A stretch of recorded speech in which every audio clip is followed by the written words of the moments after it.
It's a busy day, with lots of activities on Tordenskjold. An operator realizes that he doesn't have electrical power for the job he is supposed to do. He goes to the fuse box to see what's wrong. He finds out that the lack of power is probably due to a defective fuse.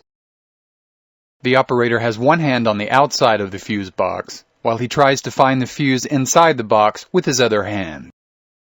It's hard to reach.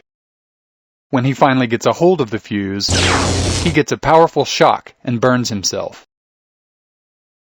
If the shock had gone through his chest and heart, this incident could have been fatal.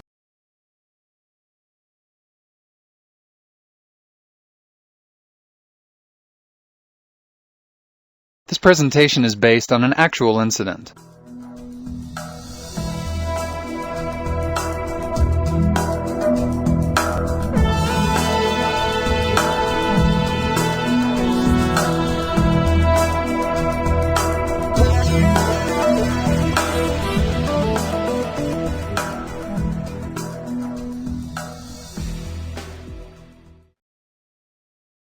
Why does this incident happen? The assumption that there is something wrong with the fuse was correct. The fuse is defective and the live parts are unprotected. It needs to be replaced, but there are no instructions covering fuse replacement. No one else is involved in the incident, just the operator who was just gonna put things straight. Why do you think things go wrong? Discuss this problem.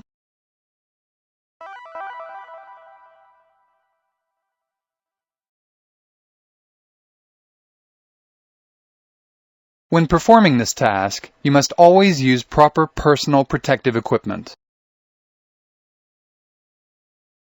There shall always be a rubber mat in front of a fuse box. That way, the circuit is not directly earthed through you if there is an electronic fault in the fuse box. You should never start a job before you have considered and taken proper precautions. What can go wrong? What are the risks associated with what I'm about to do?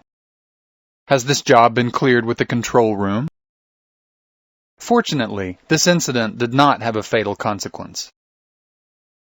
But remember that it can be fatal to start on an undefined task.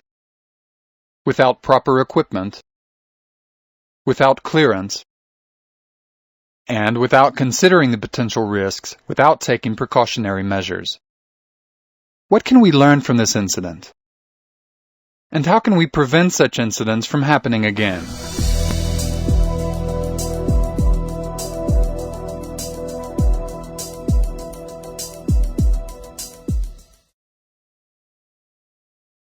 The operator experiences an electric shock on that busy workday. At the same time, he is also scared by just how wrong this incident could have gone. To keep this incident from happening again, he writes the following points in a report. Make good house rules for working with fuses and switches.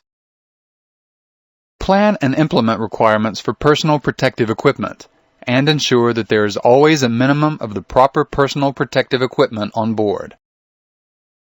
Conduct inspections and search for defective fuses and switches. Use a follow-up system to prevent overlooking anything.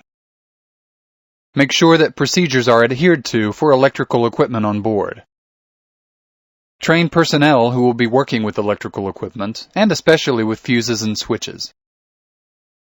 Review the design of similar electrical systems on the installation.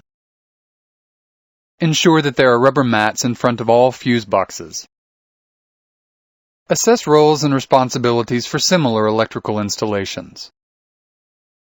This happened on Tordenskjold. Could a similar incident have happened where you work? Why do you think that? Are you sure that this couldn't happen where you work? Make a list of conditions that show why this could not happen where you work. The electric shock was a nasty and frightening experience for the operator. It illustrates how we can act quickly, without having thought things through, in situations that do not seem dangerous.